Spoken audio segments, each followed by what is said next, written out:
Дүйнөнүн эң бай өлкөлөрүнүн бири Катарда жашоо, эмгек жана эс алуу кандай өнүккөнүн айтып беребиз. Ал жерде жергиликтүү калк дээрлик иштебейт, компаниялар гана салык төлөшөт.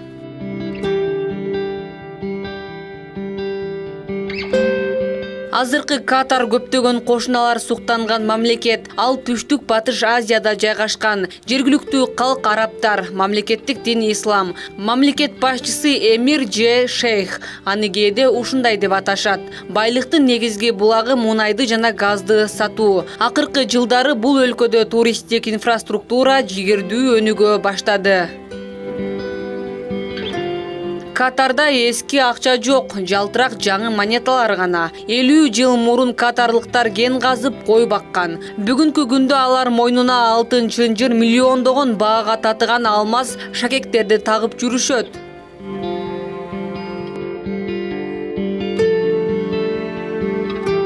Дээрлик бардык жумушчулар, учактардагы стюардессалар, мейманканалардагы кызматкерлер жергиликтүү эмес. Индиялыктар, филиппиндер, египеттиктер. Катардагы жергиликтүү тургундарга иштөөнүн кажети жок. Анткени өлкө өтө бай жана жергиликтүү элдерге мамлекет акча төлөйт. Катар жаратылыш газы боюнча 3-орунда турат. Мунай заттарды экспорттоочу ири өлкөлөрдүн бири. Дохада жергиликтүү араб калкы өтө аз. Ар кандай божомолдор боюнча өлкөдө башка улуттун өкүлдөрү 60%ды түзөт. Мигранттар үчүн айлык акы жакшы эле. Мисалы, Катарда орточо айлык $4000 жакын. Жергиликтүү валюта катардык реал болуп саналат. Ал учурдагы курс боюнча 19 сомду түзөт.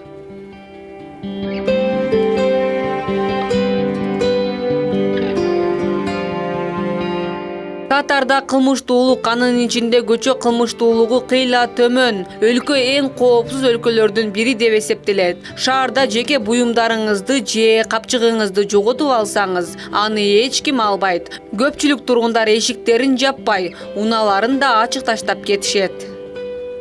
Бүгүнкү берүүбүздү мына ушул кызыктуу маалыматтар менен жыйынтыктайбыз. Биздин каналга катталыңыз, лайк басыңыз. Көргөнүңүзгө рахмат.